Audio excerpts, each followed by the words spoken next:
is Brittany, and I'm going to be your occupational therapy assistant today. How are you doing? I'm doing well. How are you? Doing well, thank you. So first and foremost, do you know what occupational therapy is? I do not. Okay. Well, occupational therapy, what we essentially do is actually just bring meaning back into your life through day-to-day tasks and activities that bring meaning to you. So plain and simple, if you can't be doing your dishes right now because of obviously you have some weakness to the left side of your arm, we're going to try to strengthen those muscles by using passive range of motion. Passive range of motion is just me actually moving the arm for you without you doing any type of movement. This allows us to maintain the mobility in the joints and help strengthen those muscles. So you can try to help regain muscles and functionality in that arm.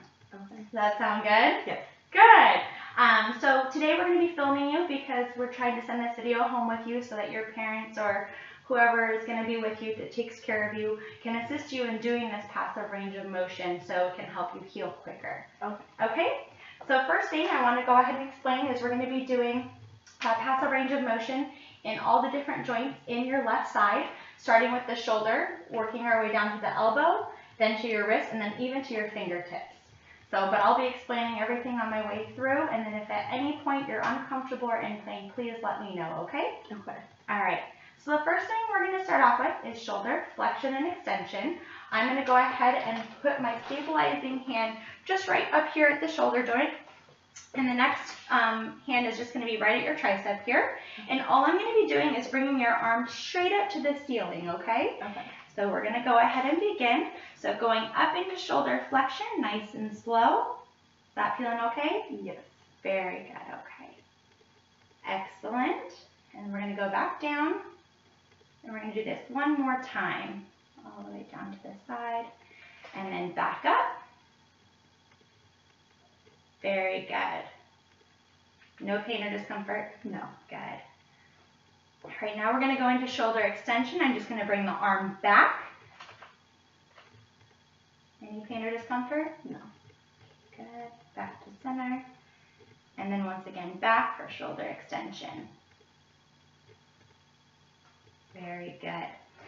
So the next thing we're going to be doing is shoulder abduction and shoulder adduction. And all I'm going to be doing is bringing the arm out towards the side of your body and then back in towards your body. So we're going to start with shoulder abduction. And same thing, my hand is going to stay right here by the shoulder joint, and I'm going to support the back of your tricep here. And we're going to go up for shoulder abduction, and then go back to the center, which is shoulder adduction. And then back up again to shoulder abduction, and back down for shoulder adduction. Excellent.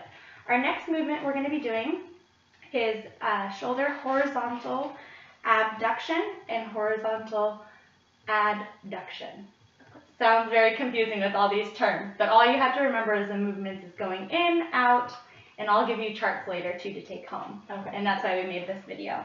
So the next one is shoulder horizontal abduction. Okay. We're going to go ahead and bring the arm out towards the body, same position in my hands. Just out nice like that. And we're going to bring it in towards your midline. For shoulder horizontal adduction. And bringing it back out for short horizontal abduction. And then back in for shoulder horizontal adduction. And back out for horizontal abduction. Very good. We're going to go ahead and rest the arm back down towards the body. Next, what we have is shoulder internal and external rotation. There's two ways that we can perform this movement. Typically, what I find easiest in demonstrating to my clients is having the arm down by the side. So when any of your parents or whoever's going to be taking care of you at home, they don't have to use additional support in the movement to move the arm up away from the body. So we're going to keep the shoulder nice and parallel with your body. And I just want you to kind of have like a bend in the arm here. I'm going to place my hand up here by the shoulder joint, and we're just going to move the arm in towards the midline here. Very good. And then just out. Excellent. Just like that. Any pain or discomfort? No. Very good. So we're going to go ahead and go in for internal rotation and then back out for external rotation. Very good. I'm going to relax the arm down by your side again. Now we're going to actually move on to the elbow. That completes the shoulder. So for the elbow, it's really easy. There's only a few of them. I'm going to go ahead and have my one stable hand just right behind the elbow. The other one's just going to be at your wrist. And the first thing we're going to be doing is bringing your arm up into elbow flexion. So you're just going to do a slight bend, just like that. Any pain or discomfort? No. Very good. And bringing it back down is shoulder or elbow extension. Excellent. And back up into elbow flexion and back down for elbow extension. Very good. All right, now we're going to keep a slight bend in the elbow here, and we're going to do elbow supination and pronation. So for supination, what I like to teach my clients is pretend like you're holding a bowl of soup. So we're just going to rotate the forearm up for supination and down for pronation. So back up for supination. Any pain or discomfort? No. Everything's good? Okay, great. And back down for pronation. Okay, so that is actually it for the elbow here. So I'm going to relax your arm down, and we're going to move closer to the table so we can work on the wrist and the fingers, okay? Okay. Okay, so now that we're sitting at a table, this allows us to have additional support to work on the wrist and also the fingers for our passive range of motion. Just makes it easier.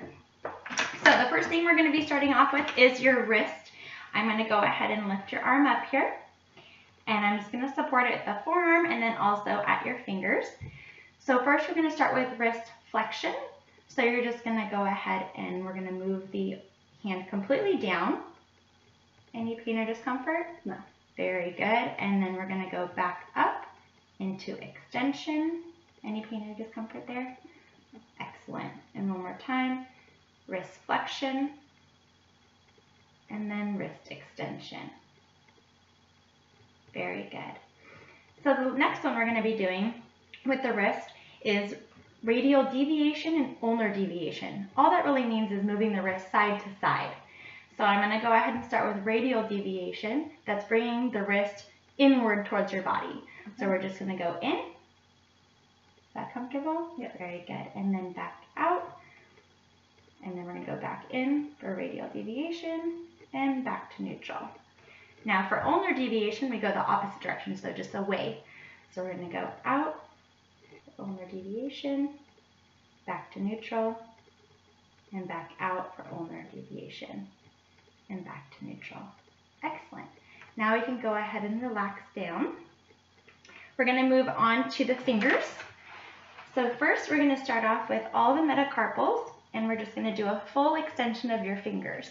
So I'm just going to bring your fingers down. So metacarpal flexion is just down, and then extension is back up. There's not much extension part. Is that comfortable though? Yes. Okay. And we're going to go ahead and bring that back down. And then back up. Excellent. So then the next one we actually do is we do each of these joints. These are our proximal and then our distal joints as well. So we're going to go down to the proximal metacarpals, and I'm going to do the same thing.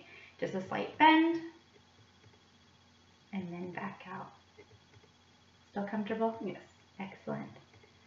Bend, flexion, and extension. And lastly, we're going to go down to the distal part, the distal metacarpals, and we're going to do the same thing. Slight flexion, and then extension, and flexion, and extension. And I just want to make sure that we get that pinky too. So flexion, still comfortable? Yes. Extension, flexion, and extension. Very good.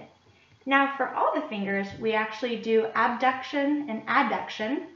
So to abduct the fingers, we're just going to open them up. I'm just going to open them all up, starting from your pointer finger.